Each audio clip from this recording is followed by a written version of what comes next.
Now, may I please invite our last student speaker of the session, Ms. Akshita Mansi Madhav Deshpande from Maharashtra. आओ चलो चलकर आगाज करते हैं, जो चल रहा है उसे छोड़कर नई शुरुआत करते हैं। अरे अभिव्यक्ति आजादी की लड़ाइयाँ तो बहुत लड़ ली हमने, आओ राष्ट्रहित में चलकर कुछ बात करते हैं। नमस्कार, मैं अक्षता मानसी माधव देशपांडे, कुंभ क्षेत्र नासिक महाराष्ट्र से मंचस्थ मान्यवर एवं यहाँ उपस्थित युवा शक्ति का मेरी जन्मभूमि महाराष्ट्र में स्वागत करती हूँ। आज मैं अभिव्यक्ति की स्वतंत्रता लक्ष्मण रेखा का इस विषय पर अपने विचार रखने आई हूँ। अभिव्यक्ति यानी विचारों का प्रकाशन। ये विचार तो अमर्याद है, ये विचार मन की लीला है, परंतु इन विचारों पर मर्यादा का होना भी आवश्यक है। इन्हीं विचारों के प्रकाशन हेतु भारतीय संविधान तथा लोकतांत्रिक व्यवस्था ने अनुच्छेद 19 के तहत हमें अभिव्यक्ति स्वतंत्रता का मौलिक अधिकार दिया है।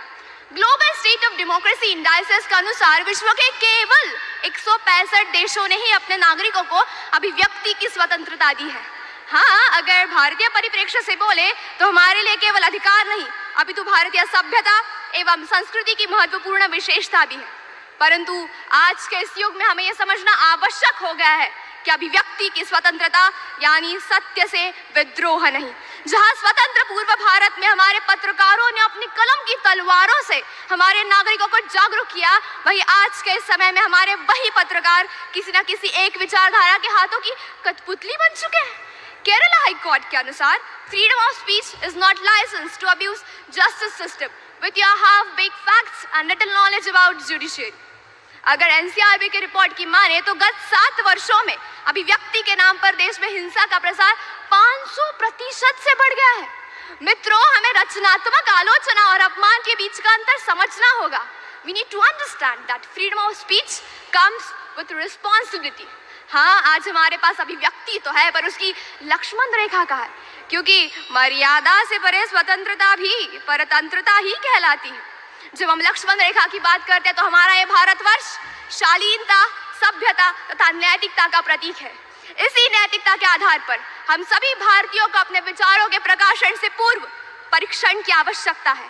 आज समाज की वो धूर्त विचारधारा जो अभिव्यक्ति की लहराती पताका को धर्म ध्वजा बताकर उसके आड़ में दुष्प्रचार कर रही है, ऐसे प्रवाह से न केवल हमारे भारत को अपितु संपूर्ण विश्व को बचाने के लिए हमें स्वयं लक्ष्मण रेखा बनना होगा। हम सब इस देश के युवा हैं। यह ब्रह्मांड जो चीजें सिर्फ सोच सकता है वो हम कर सकते हैं।